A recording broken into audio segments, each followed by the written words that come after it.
Good morning students. आज हम class seventh के मैथ्स के चैप्टर थर्ड डाटा हैंडलिंग आंकड़ों के प्रबंधन के बारे में पढ़ेंगे। तो बच्चों,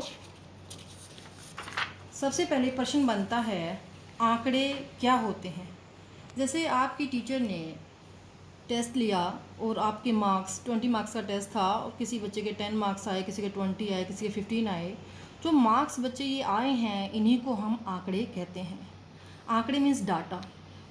आंकड़े संख्याओं के वे संग्रह हैं जो कुछ सूचनाएं देने के लिए एकत्रित किए जाते हैं यानी इकट्ठा किए जाते हैं। बच्चों, जो हमारे पास डाटा यानी आंकड़े होते हैं वो असंगठित रूप में होते हैं, मतलब बिखरे हुए रैंडमली ऐसे होते हैं, तो उनको हम यथा प्राप्त आंकड़े कहते हैं।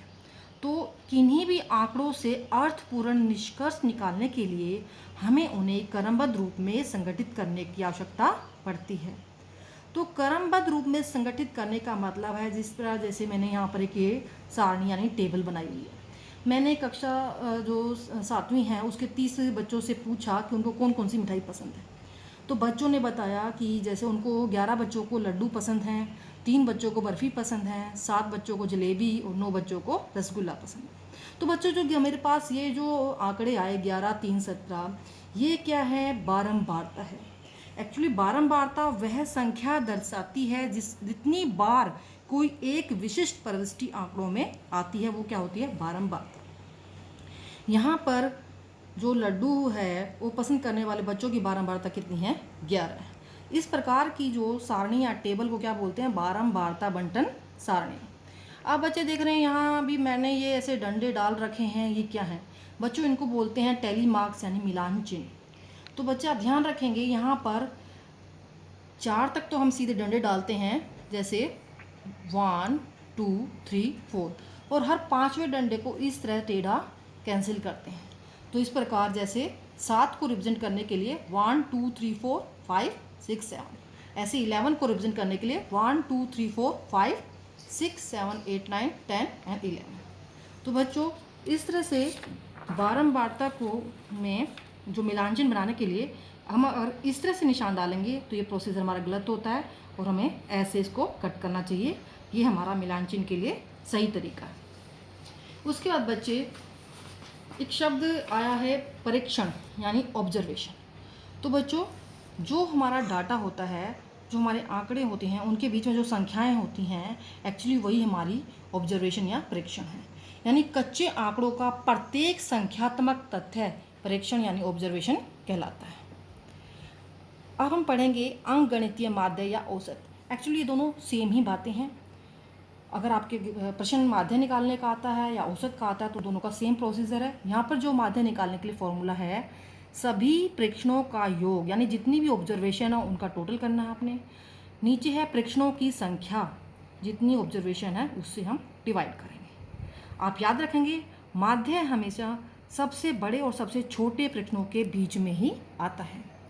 अगली बात है परिसर या प्रसार, दोनों सेम बातें हैं। परिसर के लिए फॉर्मूला है सबसे बड़ा प्रेक्षण घटा सबसे छोटा प्रेक्षण। अब जैसे मैंने प्रश्नावली 3.1 में पहला सवाल है, कक्षा के एक मूल्यांकन में प्राप्त किए गए निम्नलिखित अंकों को एक सारणीबद्ध रूप में संगठित कीजिए। तो बच्चों देखो, इस तरह से ये आंकड़े दे रखे थे, इन्हीं को हम प्रेक्षण यानी ऑब्जर्वेशन बोलते हैं।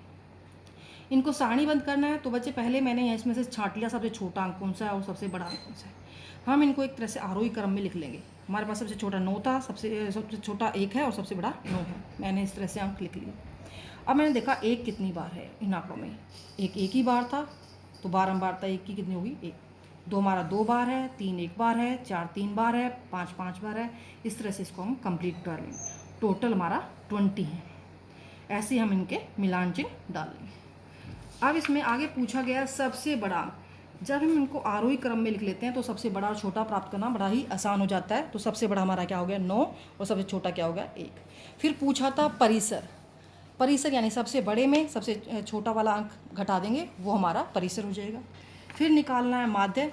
तो मैंने आपको फॉर्मूला बताया ही था, सभी प्रेक्षणों का योग। तो जितने भी आंकड़े हैं हमने सबको प्रेक्षणों यानी ऑब्जर्वेशन को हमने टोटल कर लिया। हमारा 100 आया, इनकी काउंटिंग कर ली, ये 20 हैं तो 20 से इसको भाग कर दिया तो हमारा माध्य कितना आ गया? 5। इस प्रकार ये पहला प्रश्न हमारा हो गया।